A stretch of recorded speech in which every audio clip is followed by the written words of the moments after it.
A young nurse lost her license after passing out mid-surgery. What happened next left the whole nation in deep shock.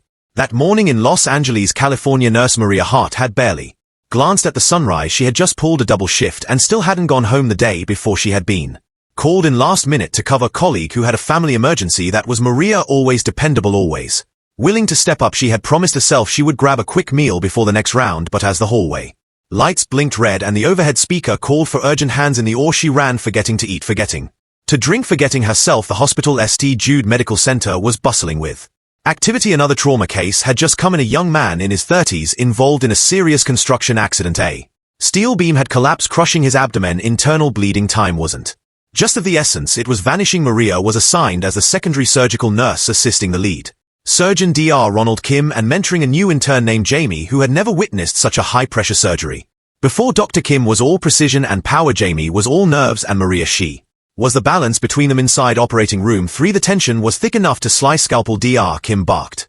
Clamp, suction, blood pressures dropping.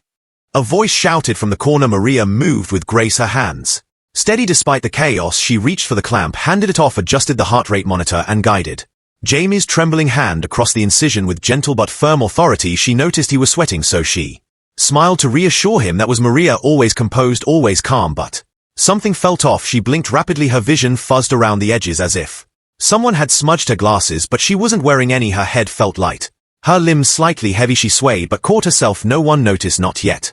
More suction, we're losing visibility. Dr. Kim growled. Vitals are critical, said the anesthesiologist. We need to move fast. Maria stepped back, grabbing the suction tool, her body going through motions. Out of habit, she handed it off just in time, but as she turned to grab the next instrument, the world tilted. She blinked again, but this time darkness didn't blink back. A soft gasp escaped her lips, barely audible over the hum of machines and commands. Then her knees buckled, her tray clattered to the floor, instruments skidded, the entire room froze. Maria. Dr.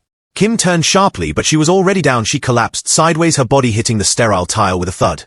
Monitors beeped, one for the patient, one now screaming for her. The anesthesiologist rushed forward, followed by 2 techs. Jamie stumbled back, eyes wide in shock. Code blue or 3. Nurse down. I repeat, nurse down. It was chaos within chaos while half the room fought to save the patient's life. The other half scrambled to assess Maria. A nurse checked her pulse, another loosened her scrub collar. Her skin was clammy, her breathing was shallow. Blood sugar was requested. A portable glucose monitor was rolled in. She's hypoglycemic, dangerously low. Someone whispered, she hasn't eaten. I saw her earlier, just coffee. Another said quietly. Dr. Kim's face twitched for a moment. The entire or had forgotten the patient until he flatlined. Focus, we need to stabilize him now, he barked. It took another 10 minutes to save the man's life. They did barely, but the damage had already been done. Maria was wheeled out unconscious, eyes closed for in her arm, pale as the sheet covering her, and just like that, the room that had relied on her everyday now buzzed with whispers. Later that evening, footage leaked.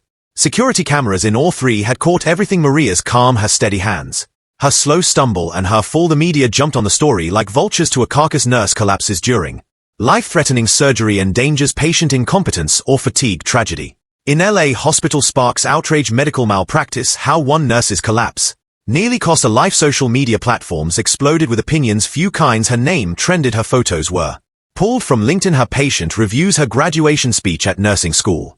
None of it mattered. The narrative was already built. Young nurse unstable, irresponsible. Her phone rang non-stop. Reporters, hospital admin, even strangers. By the next morning, Jude Medical Center released a statement. Due to an incident compromising patient safety, nurse Maria Hart has been placed under administrative suspension pending full review. No one asked how she was. No one asked why she fell. Maria woke up in a hospital bed, not in her scrubs, not with her badge. She felt empty. Her superior, a woman named Director Matthews, came in that afternoon. She didn't sit down, she didn't offer comfort. There'll be a hearing, you're on administrative leave. We've assigned an interim nurse to your position. Maria opened her mouth. I didn't mean. Matthews cut her off. Doesn't matter what you meant, you passed out mid-surgery. Maria, you endangered a patient. I have to answer for that. And just like that, she was no longer nurse, just a liability. The silence in her apartment was louder than the chaos in the or. Her phone buzzed, texts from classmates, most asking if the rumors were true. One simply said, I'm sorry. The rest said nothing. Maria didn't turn on the news. She couldn't. She stared at the wall, at her framed nursing license, a photo of her and her mother and her graduation medal. Then she opened her journal. She wrote, I forgot to eat. I forgot to care for myself because I cared too much for others, and now they've forgotten me. She cried herself to sleep that night. That afternoon in Los Angeles was unusually warm, but Maria Hart didn't notice the weather. She was still wearing her hospital scrubs when they handed her the suspension It hadn't even been 12 hours since she collapsed in the operating room, 12 hours since her knees hit the cold tile floor, since her breath gave way to blackness in front of everyone. But in that time the hospital administration had moved swiftly, too swiftly. She sat in the same building where she had once been honored for her dedication, the same hospital that had called her irreplaceable 2 months ago during an award ceremony for excellence in nursing, and now they couldn't look her in the eye. "You're being placed on administrative leave effective immediately," said the director, a woman who had once hugged Alina like a daughter. Her voice now is clinical, almost rehearsed. "There will be an internal investigation." Maria stared at the paper in front of her, her name printed so sharply, her title removed. No time to speak, no time to explain what had happened. No one had even asked how she was feeling. She was still dizzy, she hadn't eaten, she was still recovering. But none of that mattered. What mattered was perception outside the hospital. The chaos had already begun. Somehow the media had caught wind of the story faster than her own family. A nurse collapsing mid-surgery was too juicy for local tabloids to ignore. They didn't care that the patient had survived. They didn't care that Alina had stabilized him before her body gave out. The headlines didn't mention that. They simply read nurse collapses in surgery, chaos in the OR. Was she drunk, overworked, or just unfit for the job? Jude's nurse jeopardizes life on operating table. By the time she reached her apartment, her name was already trending, not for saving lives, not for staying behind after every shift to help trainees or comforting terminal patients long after their families had gone home. She was trending because she felt her phone wouldn't stop ringing. Text messages poured in, some from reporters, some from curious classmates, others from complete strangers with opinions and assumptions. Some were cruel, others pretended to care only to get more details. One simply wrote, "Guess the pressure got to you."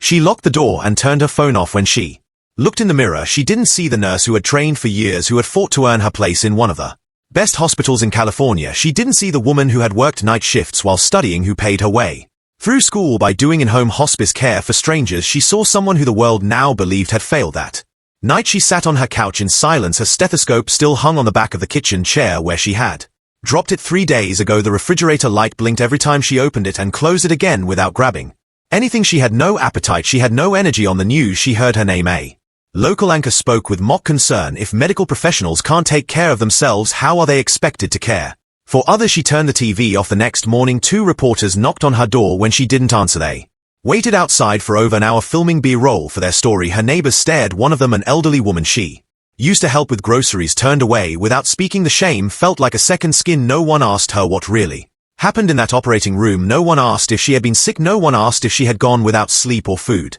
for 36 hours. They just speculated. Some suggested drugs, others suggested recklessness. The word negligence started to appear in blogs and podcasts. She tried to call her supervisor, but her call went straight to voicemail. She messaged a fellow nurse, no reply. The intern she had mentored that day, Jamie, didn't reach out either. Even her mother, who lived out of state, called only once. "Maria," she said, "you should have told them you weren't feeling well." "I didn't know," Alina whispered. I was just tired. I thought I could finish." A pause. "You have to be more careful, people are watching." Alina didn't respond. She ended the call and didn't return the next. Over the next 3 days, her silence became the loudest thing about her. No social media posts, no interviews, no statements to the public. That meant one thing: guilt. Her apartment, once filled with the smell of lavender oils and soft music playing from her kitchen radio, now read of stillness. She drew the curtains. She stopped showering. She drank only coffee. She stared at the framed quote above her bed, "Do no harm." It mocked her. She pulled out a box of old thank you cards from patients. One read, "You were the first person who made me feel human again." Another said, "When my son died, you held my hand and cried with me. I'll never forget you." She cried then, not because of the hate, not because of the news or the suspension, but because all those moments were gone, overshadowed by one incident she couldn't control, one human moment, one medical episode she didn't see coming, and the world had already erased everything else. On the 5th day, she received a letter from the state nursing board. Her license had been formally suspended, pinning a full investigation. She was to cease all medical-related activities. If found responsible for endangering a patient, she could lose her license permanently. She held the letter with both hands, her fingers shaking. Her entire identity had been built on that license. It wasn't just a document, it was her reason to wake up each morning, her proof that she mattered, her proof that all those years of sacrifice had been for something, and now it was gone. The following night, she ventured out in disguise, just a hoodie and jeans, face bare, hoping to feel anonymous for a few minutes. She stopped at the corner store. As she reached for a carton of milk, the cashier squinted at her. "Hey, aren't you that nurse on the news?" She didn't reply. He nodded slowly. "Tough break." She left the store empty-handed. She couldn't shake the feeling that everywhere she turned people were watching, whispering, judging. When she returned home, she sat by the window and stared at the street. Life carried on. People walked, dogs bought coffee, laughed on balconies, and here she was forgotten by the hospital she served, discarded by a system that never once asked what led to her collapse. She opened her journal. She wrote only one sentence: I saved a life. And lost my own. 2 weeks had passed, 14 days of silent shame and solitude. Maria Hart barely left her apartment. The world outside had grown colder, even in sunny Los Angeles. Inside her one-bedroom unit, time moved differently. The air was thick with stillness, and every minute dragged behind the next like a shadow too heavy to carry. She had stopped checking the news. Every headline felt like a needle, every comment section a courtroom, and in that courtroom she had already been tried, convicted, and sentenced, guilty of collapsing, guilty of weakness, guilty of being human. She hadn't spoken to anyone from Jude Medical Center since the suspension. No lawyers, no friends, no supervisors, nothing, just the memory of fluorescent light, steel trays, and the sudden drop, the betrayal of her own body. There were nights she couldn't sleep. The scene replayed in her mind again and again. The cold tile against her face, the sterile air in her lungs, the sound of surgical tools skittering across the floor, and then the silence that followed, louder than any alarm. What hurt most wasn't the fall, it was the abandonment that followed. But far across the city, inside the quiet hum of Jude's surgical department, a different story was preparing to wake. Jamie, the internalina, had once guided with steady hands, had watched everything unfold in horror. He had read the stories, seen the way her name was dragged through mud. He'd even overheard the hallway whispers. That's the one who fainted in the or she could have killed someone. They said she was probably hung over. He knew it wasn't true. He'd been there. She had held the scalpel with precision. She had calmed the chaos. She had even talked him through a moment when his hand shook so hard he could barely think, and then after doing everything right she had collapsed, not out of incompetence, not from recklessness, but something else, something no one cared to ask about. That's what haunted him, and so he asked. He walked down to the technical office and approached one of the night shift assistants who managed the hospital's video archives. You're not supposed to ask for these, the assistant said, lowering his voice. I know, Jamie whispered, but it's important. Hours later, alone in the tiny break room with a flickering screen, Jamie watched the footage from operating room 3. It was like watching a different world unfold. There she was, Alina, focused, steady, her face a mask of calm. Under pressure she issued instructions, stabilize vitals, coach the anesthesiologist. When the monitors blared and the lead surgeon faltered, she stepped forward without hesitation. Jamie leaned closer. Rewind. There it was again. Maria's hand grazed her abdomen. She winced. Her movements became just slightly slower, measured. Her forehead glistened with sweat under the surgical light. She blinked hard several times. Not once did she complain, not once did she pause. And then a voice, faint, muffled from the audio feed, a senior nurse's voice. She hasn't eaten since yesterday. I saw her chugging coffee this morning. Then silence, and seconds later she collapsed, only after clamping the final artery, only after ensuring the patient was stable. She didn't fall until her job was done. Jamie sat back, stunned. This wasn't the story the world had seen. This was the truth. He copied the footage. He knew what he was risking. Anonymous leaks weren't just discouraged, they could cost careers. But this wasn't gossip. This was someone's name, someone's future, someone who had saved lives, including his, in more ways than one. The file made its way into the inbox of a young journalist at a local independent media outlet. Her name was Sarah Vega, and she had a reputation for chasing stories others ignored. When she saw the footage, she didn't hesitate. She ran the story. The next morning, exclusive leaked footage reveals Nurse Elena Hart stabilized patient before collapse. Evidence of medical sacrifice. Ignore the article. Hidden nerve embedded in the piece was the full unedited video. It played frame by frame with timestamps and transcripts. Viewers could see Maria's strength, her control, the clear symptoms of hypoglycemia, the muttered comment about her not eating, the moment of impact when she dropped, and the last line of the article, she collapsed, yes, but only after doing her job better than anyone else in the room. The reaction was immediate and explosive. Twitter lit up.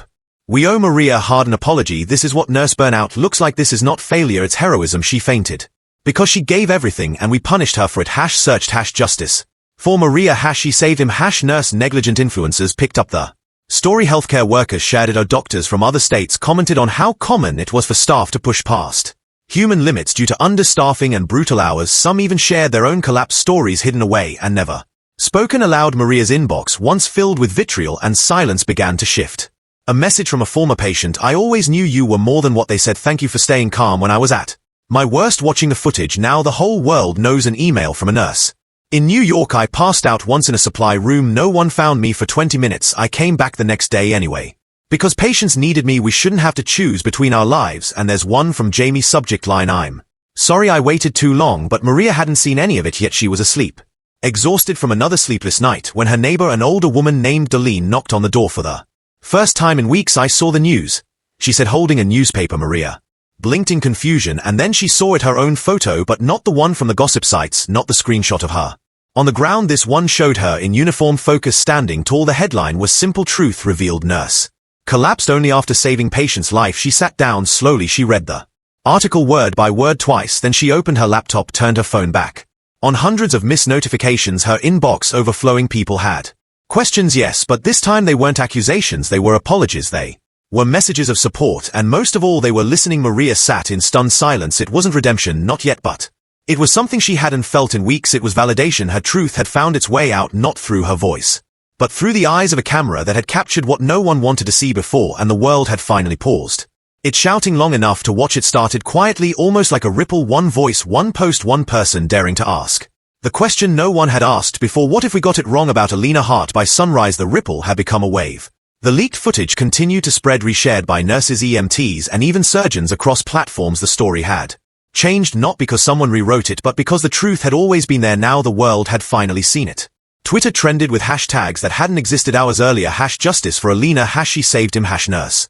Negligent people who had never met her began speaking her name with reverence. One thread written by a paramedic went viral. I've passed out behind the wheel after back-to-back shifts. No one wrote headlines about it. No one blamed the system. They just blamed her. We don't stand for that anymore. Suddenly the tide turned. The same online commentators who had condemned her in the first wave of frenzy began issuing statements of regret. Journalists released follow-up pieces quoting healthcare professionals and ethicists who now praised Alina's performance under pressure. She did everything right, one trauma surgeon said on national TV. She prioritized the patient above herself. That is not negligence, that is heroism, and it should terrify us that it was punished.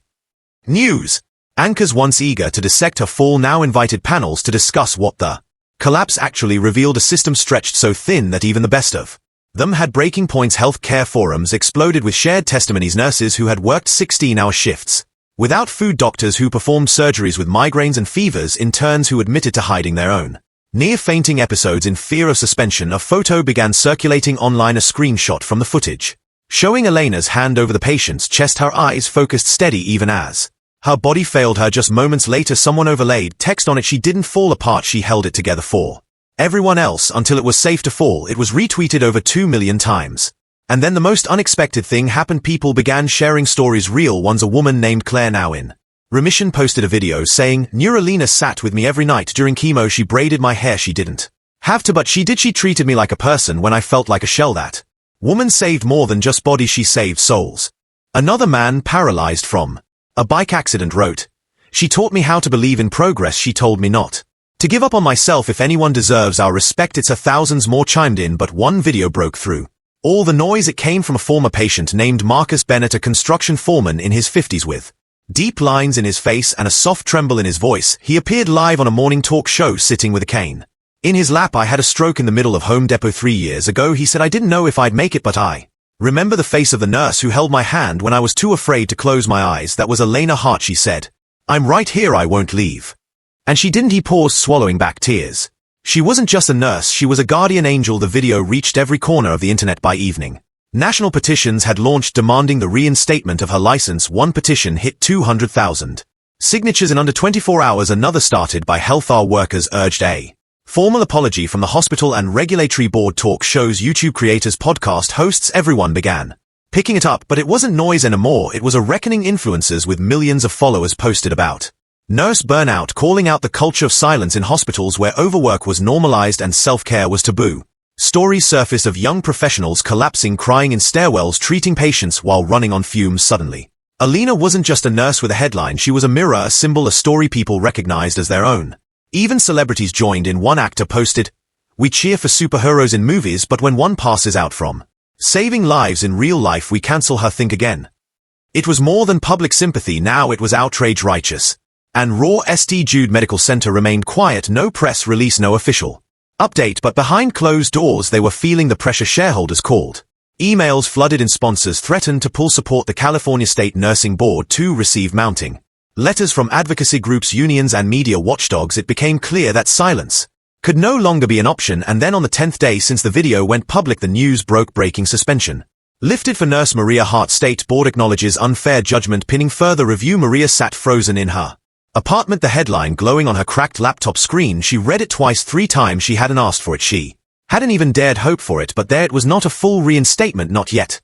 But a door had opened. The message was clear, they were listening now. Later that same day, her email pinged with a formal request. It was from the National Healthcare Reform Board. We would like to invite Miss Maria Hart to speak before the bored regarding her experience and the systemic pressures faced by nurses in high-intensity environments. She stared at the screen, not to accuse her, not to punish her, to listen to her. For the first time since it all began, the world wasn't asking what did she do wrong, they were finally asking what went wrong. Around her the Capitol steps gleamed beneath the early morning sun. For the first time in weeks Maria Hart wore white, not her nurse's uniform, not the blue scrub she had once lived in today. It was a soft cream suit, simple, elegant, and borrowed from a neighbor who had knocked on her door after the news broke. "You're going to need something special for where you're going." Maria had stood at hospital hallway. She had faced trauma, death, screaming machines, and sterile lights, but nothing compared to this. As her car rolled past the final security checkpoint, camera shutters exploded on either side, reporters shouted questions, drones hovered above.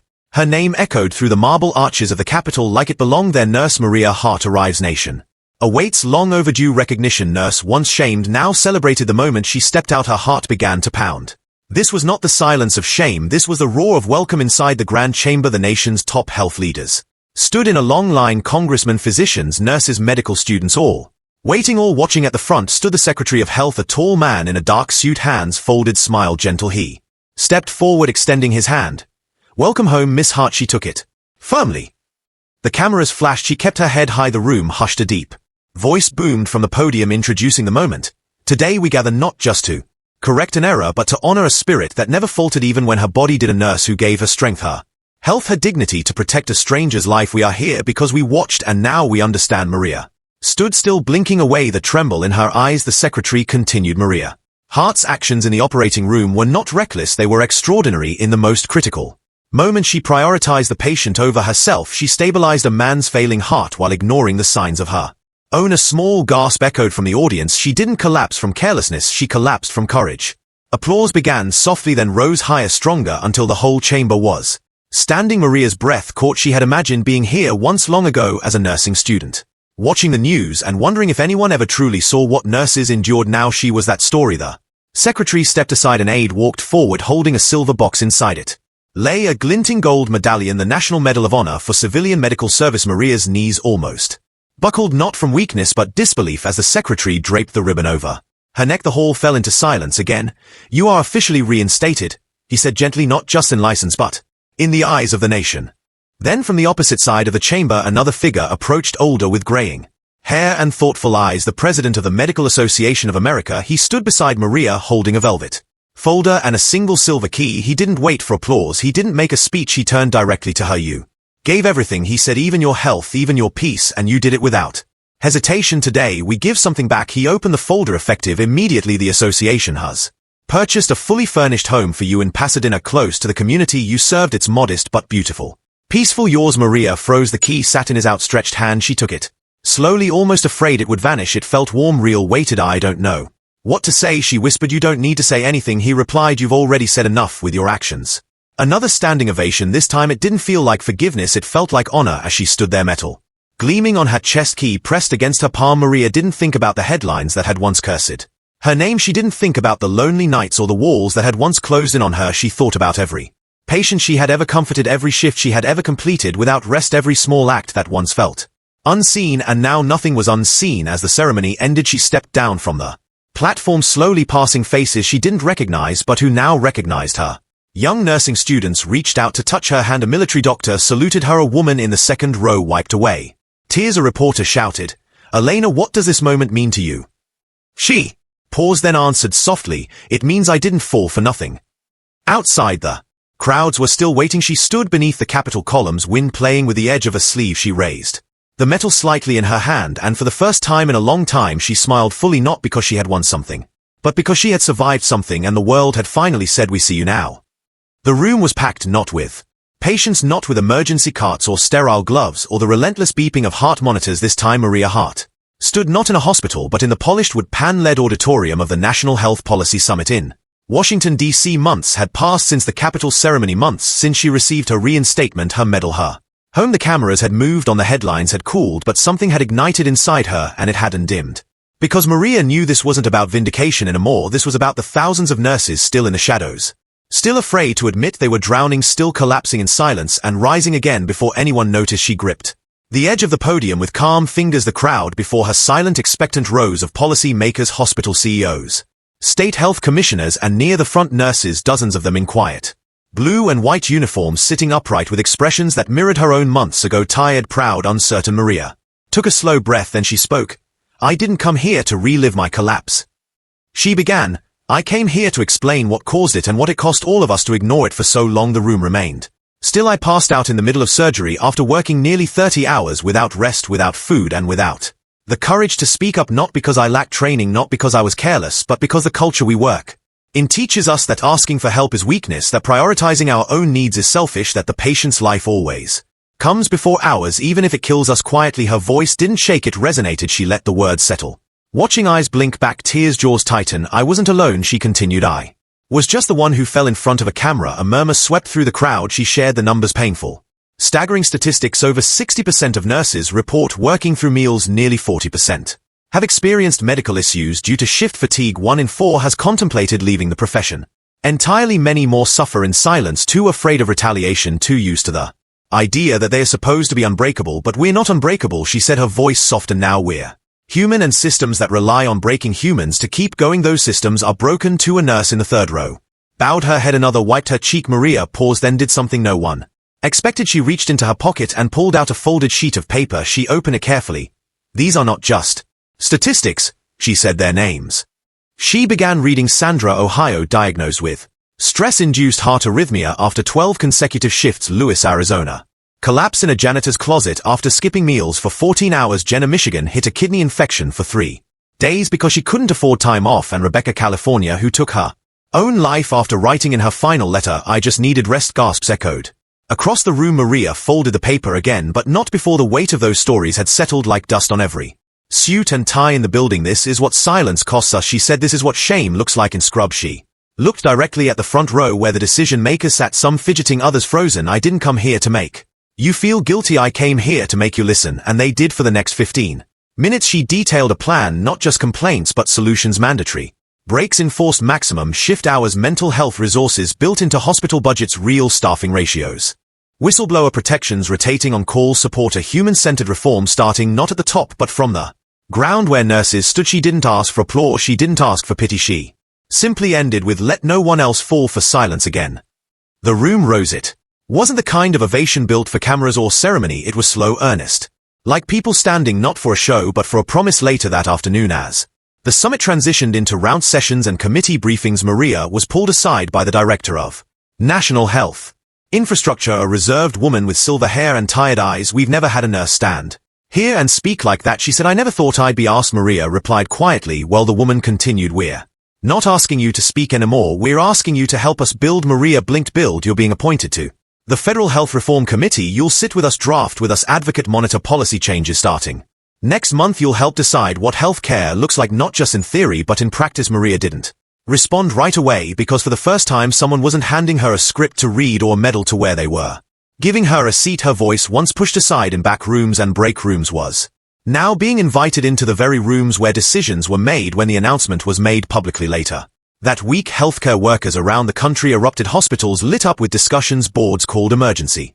meetings to assess working conditions. Universities asked Maria to guest lecture. Health publications ran opts titled The Nurse Who Changed the Conversation, and then the change began to appear, slow but undeniable. Hospitals in New York and Colorado became the first to implement nurse wellness protocols, mandatory meal breaks tracked by scheduling software, quiet rooms for shift decompression, routine screenings for shift-induced fatigue, and anonymous mental health check-ins. Within months, more followed. Chicago, Seattle, Austin, Miami. Articles chronicled the movement. One read, From Silence to Systemic Change, how one nurse's collapse woke a nation. Maria didn't chase the headlines. She didn't care for the cameras anymore. She was busy in meeting rooms, in webinars, in long policy drafts filled with language designed to outlive her. She knew she would never be able to undo what had happened to her, but maybe, just maybe, she could stop it from happening again. And in that work, in the drafting and debating and late-night strategizing, she found something far greater than redemption. She found purpose, because once you find your voice and others begin to echo it, you realize the truth. It was never about you. It was about all of them, the quiet heroes, the unseen workers, the ones still walking hospitals in silence, hoping someone would finally speak up. And now someone had. The spring air outside Jude Medical Center smelled different now, not of bleach or nerves or fatigue, but of something soft, of fresh soil, cut grass, and blooming jasmine. It was graduation day, and for the first time in the hospital's 97-year history, the main Atrium once reserved only for physicians had been transformed for the nursing ceremony. Rows of white chairs filled the summit hallway. Banners lined the walls with bold letters. Nurses, the heartbeat of healing, proud parents and mentors fan themselves with programs. Eager graduates in spotless scrubs adjusted their caps, whispering dreams about ICU placements and pediatric rotations, but all eyes weren't on the graduates. They were waiting for her. Maria Hart stood just beyond the glass doors, her hands clasped calmly, though her chest pulsed with the weight of returning. The same corridors that once swallowed her in silence were now lined with smiles. The same hospital that had turned its back now welcomed her forward, not with caution but with reverence. She hadn't worn a badge in over a year. Today she wore a simple lapel pin etched with a caduceus in the words compassion, courage, change. A staff member opened the door. "You're up, Miss Hart." She stepped in the room. Erupted not the awkward applause of obligation, but a genuine rolling ovation. Like thunder building from gratitude. Graduates stood, faculty clapped with both hands. A few nurses wiped tears from their eyes. The hospital's chief medical officer leaned forward with his hand over his heart. Alina walked slowly to the podium, her heels quiet on the polished tile. For a heartbeat, she didn't speak. She let the moment breathe. Then softly she began, "I once walked these halls believing I had failed." A hush fell.